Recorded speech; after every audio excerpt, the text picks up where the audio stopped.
Vamos a iniciar nuestro análisis de este 29 de abril del año 2015.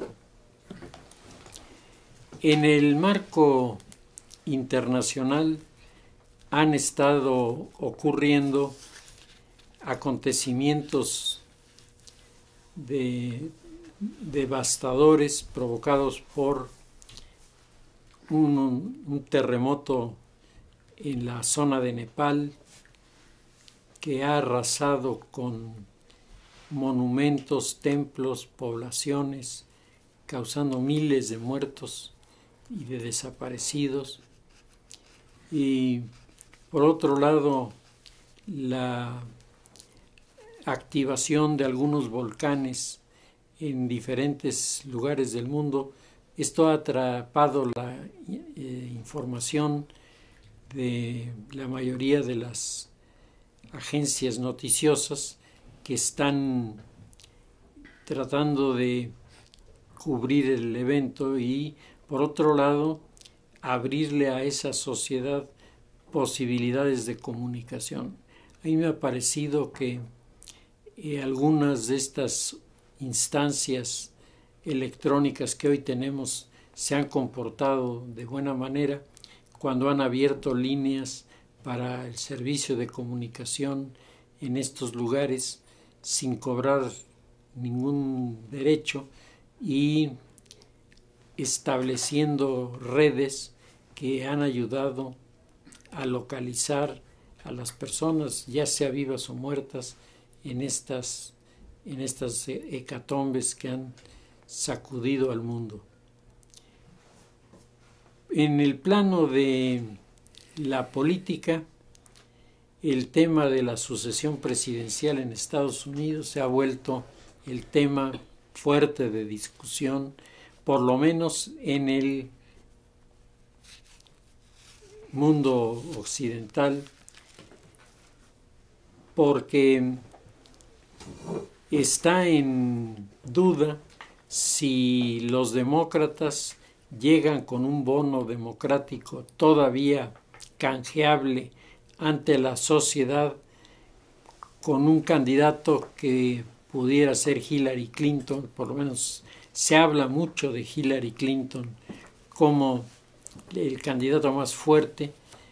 Algunos otros de los candidatos que se han presentado están dejando también allí entrever que la presencia de los latinos en la política norteamericana está creciendo de manera cada vez más importante, y esto hace que el voto latino en un momento dado pueda inclinar la balanza del proceso general de la elección.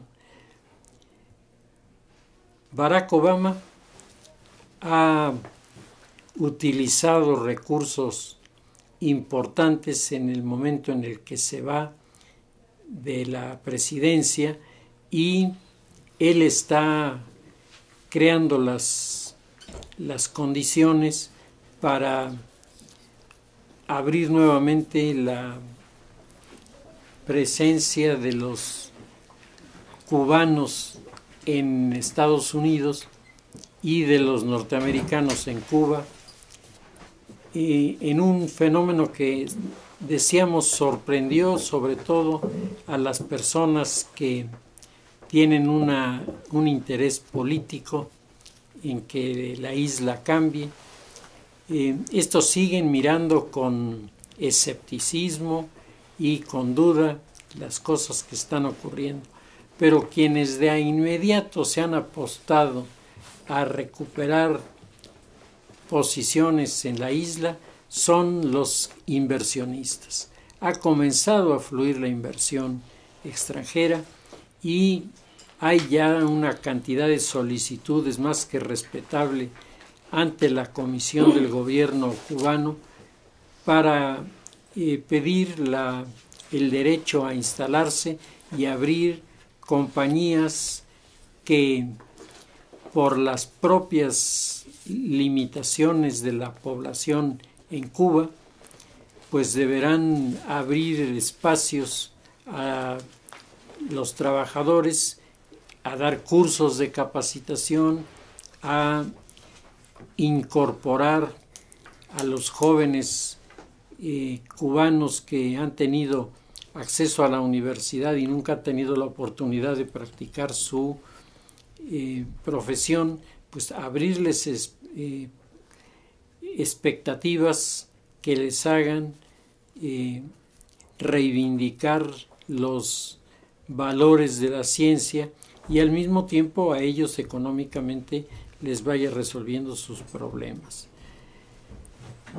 Los sueldos en Cuba son bajísimos y pues las personas acostumbradas a estos salarios tan bajos que les obligan a tener de 2 a 3 trabajos al día para medio poder ir viviendo, ahora con la idea de que un buen trabajo bien pagado resuelve los problemas de la familia, todo el mundo quiere ese trabajo y todo el mundo quiere estar capitalizando la decisión de Raúl Castro de abrir las puertas a la inversión extranjera. ¿Qué dice el Partido Comunista de Cuba? El Partido Comunista de Cuba ha procurado hacer las menores declaraciones posibles porque las primeras declaraciones que hizo pues no fueron exactamente las que más le convenían a este clima de entrenamiento y de preparación para nuevos datos económicos de inversión, etc. La idea de los cubanos de cómo contestar a estas preguntas la tomaron de una entrevista muy amplia que se ha hecho al nuevo primer ministro chino, a quien también los periodistas le preguntan, bueno, ¿y cómo un Estado que se dice comunista puede manejar una economía que es totalmente capitalista? ¿Dónde está la lógica de esto?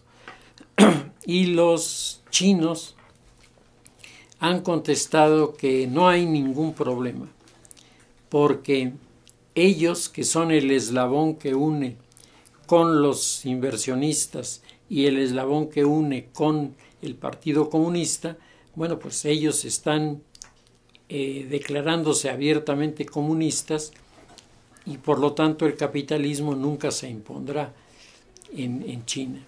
Esto es una falacia, porque el sistema económico de los capitalistas tiene toda una serie de recursos en la visión del liberalismo igualitario, que es el que ha gestado el modelo político-económico en el que vivimos. Bueno, pues aquí los planteamientos son básicamente del capitalismo. El lunes de esta semana estaba hablando con alumnos de la preparatoria del Colegio Benavente y alguno de ellos me hablaba sobre cuál era el perfil de la economía que se estaba configurando en este momento. El perfil de la economía es neocapitalista, es un capitalismo que está creando las bases para poder dar el brinco por encima de los obstáculos que desde la caída del muro de Berlín para acá se han venido generando, pero todo indica que ahora sí van a brincar estos obstáculos y este capitalismo va a comenzar a hacer valer sus puntos de vista con todas las ventajas y todas las desventajas que el modelo tiene. Para países en vías de desarrollo como México, sin duda resulta mucho menos atractivo el inicio de este proceso de el movimiento capitalista globalizado que lo que le resulta a los países como Chile, que tienen una infraestructura que ha funcionado bien los últimos años y que seguramente se van a enganchar a este tirón primero que va a dar economía mundial y que va a comenzar a arrastrar a varios hacia mejores escenarios de competitividad, de productividad, de distribución. Todo está en este momento planteándose de una manera muy detallada por parte de los grandes organismos internacionales. El chico que me preguntó allí en el Colegio Benavente tenía una enorme angustia porque había leído un librito sobre los secretos del Club de los Bilderberger. Entonces yo le decía que cuando leyera ese tipo de textos, que a mí me parecen muy fantasiosos, lo que podía hacer era meterse a la página de internet de los Bilderbergers y ahí vienen la minuta de las reuniones, quiénes asistieron, qué temas tocaron, a qué conclusiones llegaron, y que esto, en primer lugar, ubicaba en su verdadera dimensión al Club de los Bilderberger.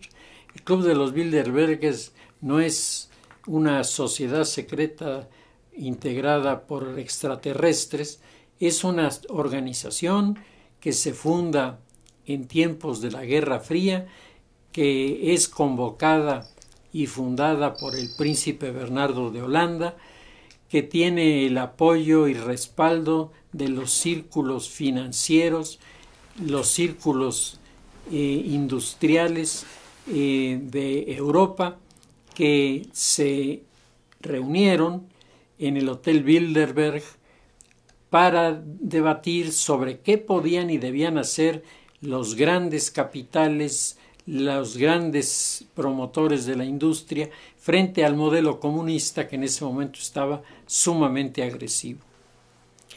De entonces para acá, la línea de los Bilderberg no ha cambiado. Se reúnen periódicamente cada año y ahí hacen un análisis de la situación económica y sobre este diagnóstico trazan sus líneas estratégicas de acción para sacar beneficios. O sea, eso es totalmente real. ¿Por qué no están incorporados allí los Pedros Pérez de nuestro ambiente? Pues porque no le llegan al tamaño de los que van a esas reuniones. Entonces, en estos lugares no es que se vuelvan altamente selectivos, es que los temas que tratan seleccionan naturalmente a quienes pueden estar allí y quienes pueden no estar. Yo les hacía la referencia a que consultaran cómo los relatores de estos encuentros, no solo de el encuentro de los Bilderberg, sino de varios otros más, los relatores son Ernesto Zedillo y la doctora que fue rectora de la Universidad de las Américas, aquí en Nora Lustig. Ellos dos son los relatores, es decir, los que se reúnen, les ponen en las manos las ponencias, los análisis, y ellos son los que hacen la síntesis, lo que habla de que les tienen una confianza excepcional.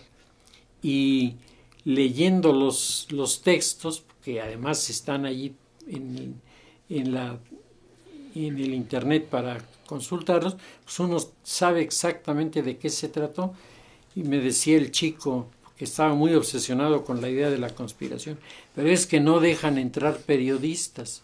Yo le dije, mira, si yo estuviera ahí tampoco los dejaba entrar, porque no es una reunión para periodistas, es una reunión para tomar decisiones muy importantes sobre temas de la economía, para que cualquier periodista salga el día siguiente diciendo una barbaridad y no haya manera de corregirlo. Así que a mí me parece que está bien que no entren los periodistas, pero a los periodistas se les atiende.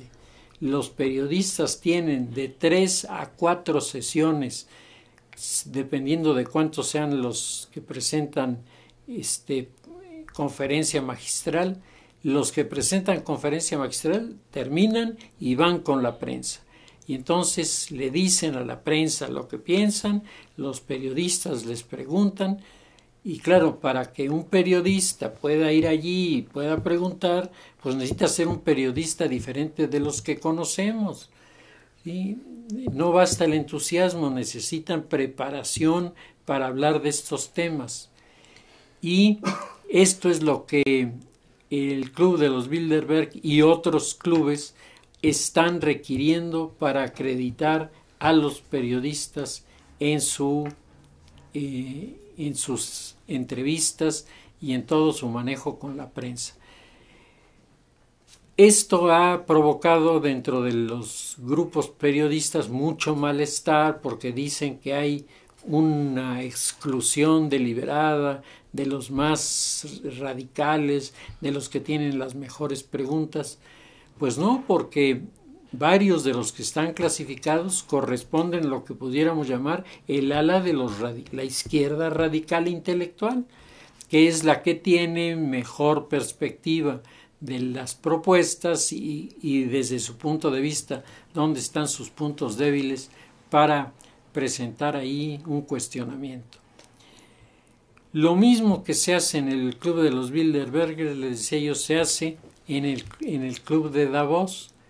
El Club de Davos comenzó siendo una reunión de unos maestros, tengo entendido que uno solo de los maestros de economía de una universidad en Suiza, que convocaba a sus alumnos más calificados para cada año entre ellos hacer un recuento de posibilidades. Hoy esto ha cambiado totalmente, es un grupo de economistas, de inversionistas, de banqueros que se reúnen para hacer un diagnóstico del entorno y sobre este diagnóstico del entorno basar la toma de decisiones para las inversiones que hacen o dejan de hacer. Y bueno, en el Club de Davos no hay nada secreto. También se puede ver en internet cuáles fueron sus últimas reuniones, de qué trataron, quiénes participaron. Ahí uno puede ver, porque tienen registrado, cuáles fueron las conferencias que dictó Carlos Salinas de Gortari. Allí están. Son documentos que están accesibles para quien se acredita. No están para que cualquier curioso vaya a meter la nariz. Los tienen bajo custodia y mediante una clave son accesibles y uno los puede leer, no los puede bajar. Es decir, uno no los puede imprimir, pero sí los puede leer y puede tomar apuntes de lo que dijeron. Bueno, y como el Club de Roma todavía sigue teniendo sesiones, ya no tiene la importancia tan grande que tuvo a finales de la Guerra Fría, pero siguen sesionando. La Comisión Trilateral se reúne parcialmente porque Brzezinski, que es el fundador y director de este grupo, pues ha estado en un proceso de reconsideración de sus ideas. Si ustedes han leído los dos últimos textos de Brzezinski, particularmente en donde él pregunta por dónde está la salida, ustedes verán que Brzezinski ha venido matizando muchas de sus ideas y otras se ha ido retractando.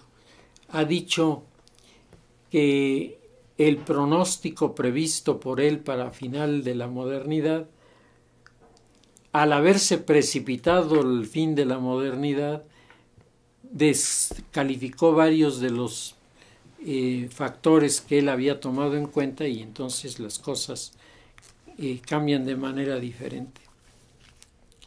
Bueno, yo hace unos días, y se lo dije a este muchacho, si tú para prepararte en estos temas vas a leer Año Cero, olvídate, porque ahí te van a llenar la cabeza de humo y en realidad no te van a enseñar absolutamente nada. Acaba de aparecer en la revista Año Cero un reportaje sobre las obscuras, extrañas y desconocidas fuerzas que manejan a Zbigniew Brzezinski. Y claro, ahí el autor le pone todo lo que se le ocurre y como no tiene que probarlo, porque no hay ningún lector serio en ese tipo de revistas, pues entonces se pueden permitir decir muchas cosas. Y le decía yo, los que no podemos permitirnos avalar esas cosas somos nosotros. Entonces, lee las cosas que escribe Brzezinski para que tengas una idea primero de quién es el personaje y qué piensa, ¿no? Porque decía, no, pues es que Brzezinski, es que tiene un apellido muy raro. Sí, tiene un apellido polaco. Y fíjate que los polacos tienen usualmente apellidos sumamente complicados. Pero no, eso no quiere decir que tú puedas juzgar a alguien por su apellido, ¿sí? O sea, los Pérez son mejores personas que los que se apellidan Mazowiecki, pues me parece que no hay lógica en el argumento. Total, se quedó ahí medio rumiando sus dudas, pero en este momento, ciertamente, cuando se desplomaron los parámetros que le daban sentido y le daban proyección a la modernidad cuando se vienen abajo, a partir de la caída del muro de Berlín, pues en ese momento lo que antes era seguro, lo que antes era sólido, funcionaba y hoy eso no funciona. Y uno de los puntos que en todas las reuniones de estos organismos se han venido manejando es la falta tan notable de líderes en todos los terrenos. Líderes en el terreno de los empresarios, líderes en el terreno de los productores, líderes en el terreno de la investigación, líderes en el terreno, bueno, de la investigación es donde más nos estamos defendiendo, pero el resto de los renglones de liderazgo están prácticamente desaparecidos.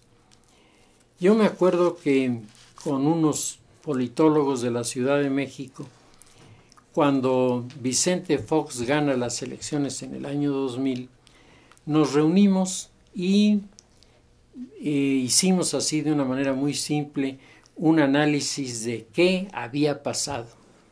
Y entonces llegamos al diagnóstico: no ha triunfado la corriente democratizadora de México, ha triunfado la corriente antipriista de México. La gente no votó por Vicente Fox por ser Vicente Fox, la gente votó por Fox porque Fox les daba la garantía de sacar al PRI de los pinos. Con estos criterios para la votación, en el momento en el que la crisis de la democracia participativa, de la democracia representativa que estamos viviendo, comenzó a aparecer y comenzaron las acusaciones, las dudas y los escándalos de corrupción, no solamente en México, nada más vean lo que está pasando en Brasil, lo que está pasando en Rusia, lo que está pasando en España, lo que está pasando en Grecia, la cantidad de malos manejos que han hecho ahí los encargados de velar por el orden económico, pues evidentemente han destruido toda la confianza. Y entonces, si no hay líderes en el plano de los empresarios, si no hay líderes en el plano de los trabajadores, si no hay líderes en cada uno de los planos donde sí había antes, ¿qué cosa podemos hacer? La falta de liderazgos hace que los organismos se vayan rompiendo en pedacitos. Y En lo particular a mí me han consultado un buen número de personas sobre, oiga, ¿qué le parece si volvemos a revivir el DIAC?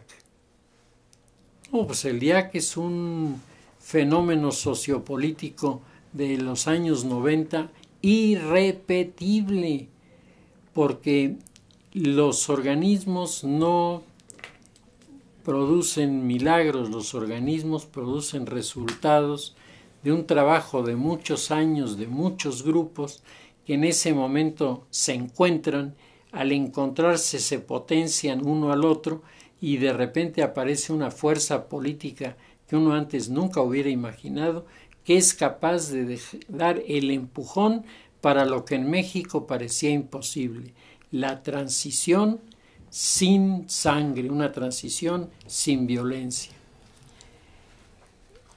Yo les recordaba a mis alumnos, cuando toqué este tema, el discurso de Fidel Velázquez en Tecate, cuando gana la elección a la gubernatura Ernesto Rufo, y entonces llega Fidel Velázquez y Fidel Velázquez dice: que la oposición sepa que nosotros llegamos al poder por medio de las armas. Quieren el poder, atrévanse a tomar las armas. Antes de 24 horas el presidente Carlos Salinas de Gortari por radio y televisión anuncia que los números de los organismos electorales han dejado probado sin duda alguna que Ernesto Rufo es el ganador de la elección.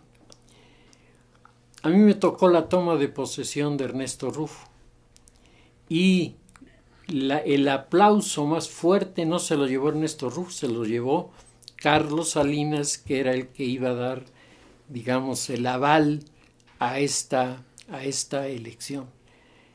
El escenario de el cambio de actitudes comenzó con Baja California, pero después fue Jalisco, después fue Guanajuato, es decir, de repente comenzaron a producirse los cambios y transformaciones, y esto era al final de los 90, que es el momento en el que organismos como el DIAC habían tenido o tuvieron una presencia notable como eslabones que unieron a movimientos distintos que apuntaban en una sola dirección.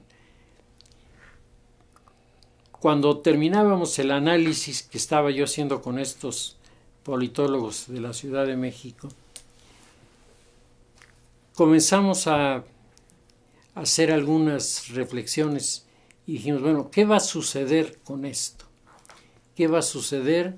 Que aquí o aparece un caudillo con una fuerza tremenda que apague al Partido Revolucionario Institucional y le quite el uso de los colores de la bandera como un abuso de parte de este partido para la sociedad mexicana, establezca reglas para el verdadero manejo de los recursos económicos, que no se planteen las alternativas de enriquecimiento que para muchos significan las campañas. En fin, estuvimos analizando y nuestro análisis, yo me acuerdo cuando terminamos, uno de los analistas me dijo, hoy sí venimos todos muy pesimistas. Y leo tengo ahí el documento, lo leo y es lo que está pasando. O sea, no estábamos pesimistas. Yo creo que no nos dábamos cuenta de que la lógica de los argumentos iba a llevar a una situación como la que estamos viviendo. Bueno, pues el escenario internacional en este momento está teniendo serias transformaciones, y la primera de ellas es que Estados Unidos deja de ser la potencia dominante. Ya no es la potencia hegemón de la que hablan las relaciones internacionales, ya no es por allí. Hoy lo que vamos a tener era lo que había marcado en principio Brzezinski. Vamos a tener regiones desarrolladas y regiones menos desarrolladas. Y las regiones desarrolladas estarán encabezadas por las ciudades globales. Y de las ciudades globales, las que ya están en este momento jugando ese papel son Shanghái, Hong Kong, es decir, van dos de los chinos. Los chinos tienen 23 ciudades escaparate. Mientras en Estados Unidos, Nueva York y Chicago son las dos entidades que se manejan, sobre todo Nueva York, Newark, que es uno de los puertos de mayor capacidad de manejo de los contenedores que tiene Estados Unidos, y se habla de Mumbai, la antigua Bombay en la India, como otra de las ciudades globales. Ahora que nos acompañó aquí en la universidad en una conferencia la autora de la teoría de las ciudades globales, lo que ella nos estuvo explicando es que la diferencia entre una ciudad muy grande y una ciudad global es que en la ciudad muy grande hay aglomeraciones. En la ciudad muy grande hay desabasto, hay muchas cosas. En la ciudad global no. Y ella nos decía, Saskia Sassen, que es holandesa, nos decía,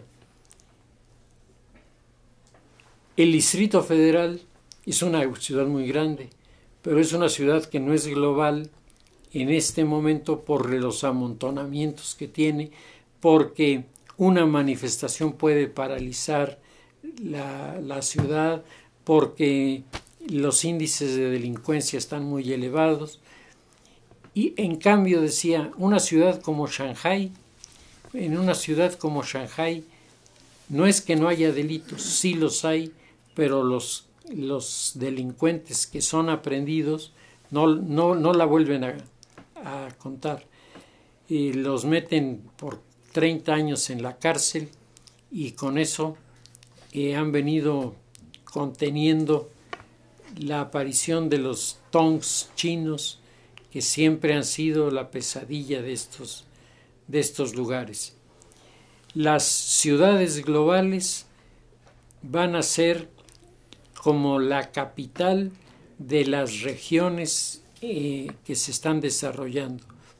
Y en nuestro país, la ciudad que apunta es la Ciudad de México, sin duda, pero decía Saskia Sassen, ciudades como Guadalajara, como Puebla, Monterrey, pueden ser ciudades globales si se respetan las reglas de crecimiento que Saskia Sassen elabora, porque lo que no se puede hacer es dar un salto cualitativo de ser una ciudad grande a ser una ciudad global de hoy para mañana. Eso no va a existir nunca. Lo que existe es la construcción de la ciudad global a través de todos los recursos para ponerlas a funcionar. Las ciudades globales estarán en sintonía con los nuevos modelos de democracia que están apareciendo. A mí me llamó la atención que esta politóloga Saskia Sassen hubiera dicho en la plática que a ella no le inquietaba lo que estaba pasando con los partidos, porque ella creía sinceramente que los partidos estaban en vías de extinción, que cuando ella decía esto delante de los auditorios, la gente protestaba diciendo, ¿y con quién los sustituimos? Y dice, esa pregunta va a seguirse manteniendo hasta que aparezca la institución. Dice, la naturaleza y dentro de la naturaleza la humanidad dan los resultados cuando el medio ambiente los exige. Dice, aquí las ciudades globales van a comenzar a definirse en el momento en el que las condiciones estén dadas para que esto suceda. Nadie va a llegar con un cuadernito a decir, ya tienes esta cualidad, ya tienes esta otra, poniéndoles palomita para decir ya eres. Los propios requerimientos internacionales van a contar muchísimo. Y uno de los capitanes que nos acompañó, un capitán de fragata diplomado de Estado Mayor, que nos acompañó en la reunión de la Semana de Ciencias Políticas, el lunes de la Semana de Ciencias Políticas, decía que ellos ya están revisando en la Secretaría de Marina lo que está demandando en este momento los acuerdos del Pacífico Sur. Dice, los acuerdos del Pacífico Sur van a ir directamente a rebotar sobre el puerto Lázaro Cárdenas. Y nos comenzó a dar números de cuántos contenedores maneja Lázaro Cárdenas. Jamás me lo hubiera yo imaginado. Es una cantidad. Y dice, y esto es insuficiente totalmente.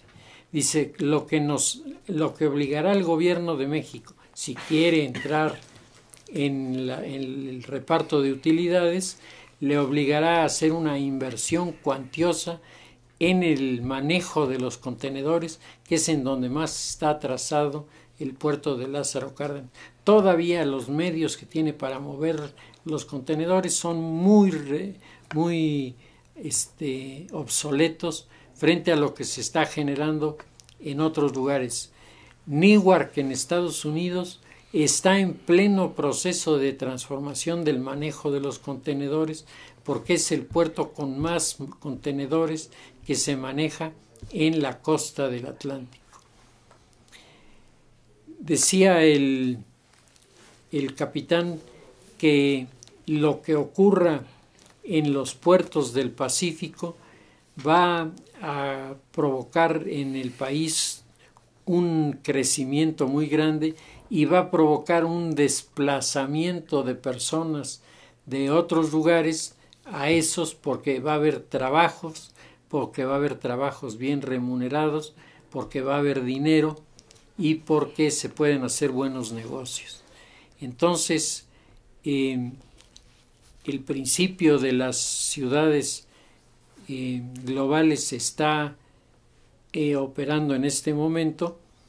Algunas de los proyectos ya se están ejecutando.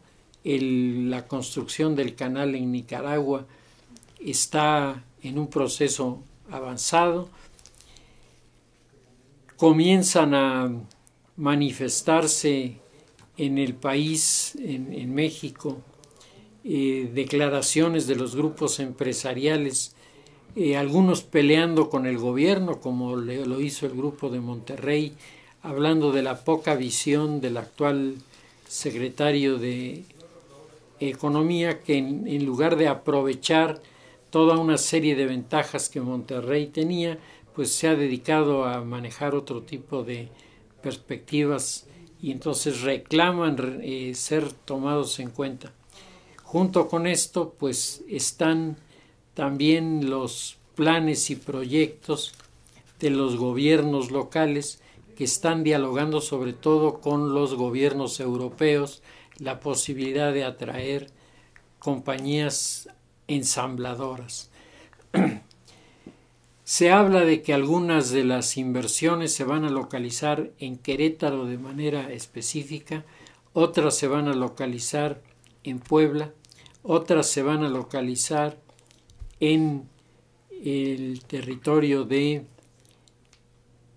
Tehuantepec. Se habla de Tehuantepec como un polo de crecimiento en México que puede llegar a ser tan importante como Panamá. Desde luego no se está hablando de crear un un canal que vaya de un lado a otro en Tehuantepec, porque eso costaría un mundo de dinero y además una zona orográfica sumamente complicada. De ahí que, a diferencia del de Nicaragua, que por lo menos así de entrada el proyecto parece muy sencillo, habrá que verlo ya operando en la construcción de los canales, pero se presenta como un proyecto característico de la posmodernidad. El canal no solamente va a tener el canal de acceso a los barcos, sino a un lado del canal va a ir una carretera con 6 carriles, y del otro lado va a ir una vía de buen tamaño para el tráfico de mercancías. Debajo del canal van a ir 2 ductos, un gasoducto y un oleoducto, que terminan en el territorio de Nicaragua y que van a ser los abastecedores de los gigantescos buques tanque chinos que van a venir a Nicaragua a cargar gas y petróleo de Venezuela para llevarlos a China. O sea, el proyecto del canal de Nicaragua no es hacerle la competencia al canal de Panamá, es crear una unidad integral de distribución de bienes y de distribución especialmente tanto de petróleo como de gas para los chinos, que va a crear en Nicaragua una oleada de recursos económicos muy importantes, pero del otro lado a los chinos les va a producir unas ganancias monumentales para sus inversiones en el orden del desarrollo industrial. En nuestro país han visto con ojos de interés a Querétaro los coreanos, y los coreanos han estado haciendo entrevistas y están pensando en desplazar algunos de sus centros de fabricación importantes en el entorno de la ciudad de Querétaro, que además se ha venido industrializando de manera sorprendente en los últimos años, y lo único que hace falta ahí es ordenar la carretera de la Ciudad de México a Querétaro, que es la supercarretera que más vidas humanas cobra cada año en este país. Por algo será, y da la impresión de que se tendría que pensar de Querétaro a la Ciudad de México en buscar algún otro medio de transporte, y el ferrocarril vuelve a aparecer allí como la iniciativa. ¿Quién metió la iniciativa para el ferrocarril de Querétaro, que finalmente se vino abajo? Los chinos. O sea, otra vez China mete sus manos y dice, pues aquí están 20,000 millones de pesos para financiar el proyecto, háganlo. Y el gobierno mexicano dijo no, porque esto, y en parte tienen razón, le va a dar el control regional de los productos a los chinos y no a nosotros. Pero en muy poco tiempo esa disculpa se va a revertir en contra de los gobiernos mexicanos, porque no basta con decir no quiero que esto lo manejen otros, sino decir quiero manejarlo yo, y para manejarlo yo necesito tener un proyecto, necesito tener especialistas, necesito tener jóvenes salidos de las universidades con creatividad y con conocimientos para poderlo hacer. El mundo está cambiando de manera vertiginosa y nuestros programas de educación, sobre todo en algunas universidades, están totalmente desplazados, como obsoletos en su conocimiento. Estar al día en las universidades no es tan simple. Nosotros lo vemos aquí en la universidad. Cuesta muchísimo trabajo el mantener algunas de las carreras que se están exigiendo y que son las carreras de la globalización, pero que en este momento son enormemente costosas y aparentemente sin dar resultados inmediatos. La sociedad mundial está, decíamos, en este proceso de cambio, y aquí lo que estamos encontrando es, a decir de los analistas extranjeros que nos están permanentemente escaneando, lo que nos tiene a nosotros en medio de interrogaciones para inversionistas, para proyectos de desarrollo, es el alto índice de criminalidad que ha venido aumentando en los últimos años sin que parezca que nadie puede detener. Los acontecimientos de los últimos días, bueno, ustedes vean el Reforma hoy, la portada, incendios en Guerrero, asaltos de los estudiantes contra edificios públicos, vandalismo de las oficinas, y es en Oaxaca, es en Tamaulipas, es en Michoacán, es en el estado de Guerrero, es en el estado de Morelos. Y entonces uno se pregunta, ¿a dónde va a conducir esta situación en la que, por ejemplo, en este momento, en el estado de Tabasco y en el estado de Chiapas, grupos radicales han tomado la decisión de que no va a haber elecciones y ya están haciendo simulacros de ataque a las urnas para atacarlas y quemarlas y de esa manera invalidar el proceso electoral? Lo mismo están haciendo otros grupos en el estado de Guerrero. Lo mismo están haciendo otros grupos en el estado de Michoacán. Y uno se pregunta, ¿a poco se les ocurrió a todos lo mismo en el mismo momento? Pues a mí me parece que hay una mano negra que está pasando proyectos de invalidación de las elecciones para crear el descontento total en la sociedad. ¿Por qué querrían invalidar las elecciones estos grupos? Porque si las elecciones se invalidan, el reclamo de la calle se va a volver el reclamo con mayor fuerza. Y a partir de ese momento, un poco como pasó con Evo Morales, llega un momento en el que la sociedad está tan desquiciada que al líder que antes nunca hubieran respaldado, en ese momento le dan su total apoyo.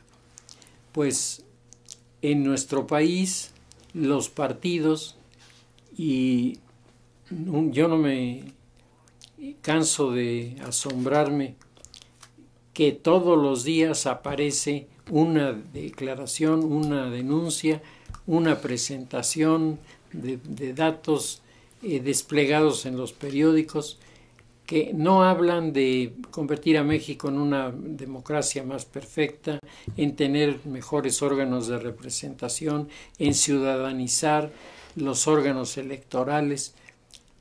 De lo que hablan es de lo mal que estamos y lo mal que vamos a ir a parar de continuar esta situación. Y el gobierno federal, sin decir una sola palabra, sin reprobar, reclamar, descalificar y decir México tiene gobierno, México tiene con qué responder.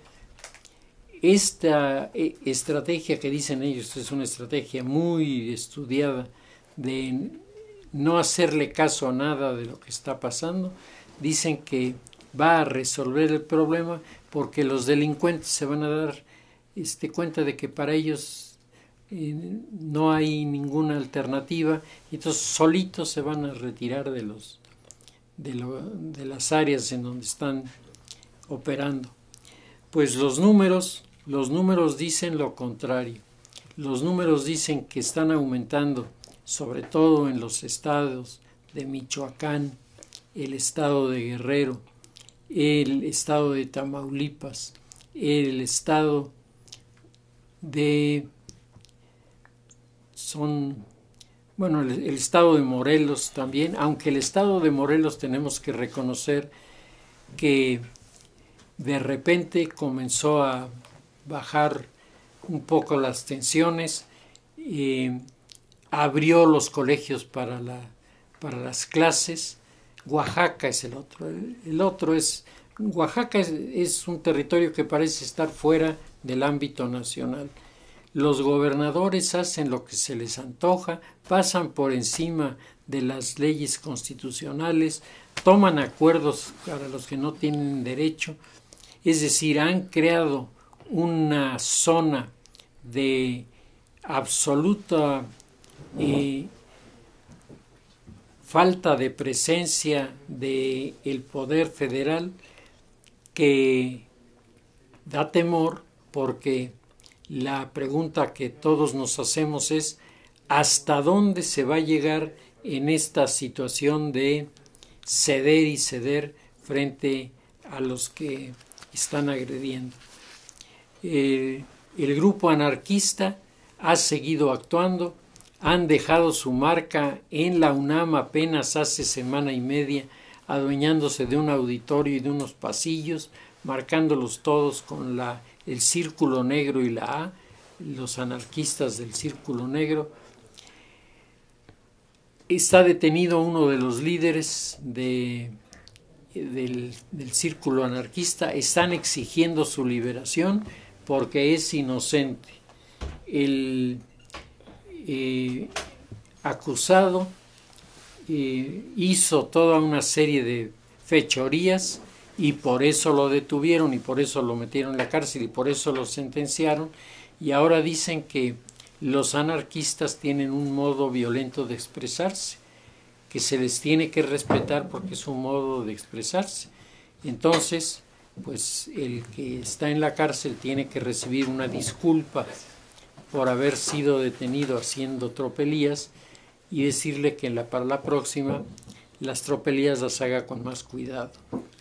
Y en una situación así de tanta falta de autoridad y el anuncio de que no va a haber elecciones y las elecciones no van a ser reconocidas, el escenario electoral se pone totalmente en focos rojos, porque ¿qué ocurriría si en todos estos estados de repente hay incidentes que, de acuerdo incluso con ciertos grupos de la clase política, se utilizan como argumento para quitarle legitimidad a Peña Nieto, que además no necesita mucho para que se la quiten, y el país se precipita en una crisis en donde ¿quién podría salvarlo? Pues yo sé quién saldría a decir, se los dijimos y ahora ya llegamos, ¿no? Sería Andrés Manuel López Obrador, sin la menor duda. Bien, si les parece, dejamos nuestro tema hasta aquí y continuaremos la semana.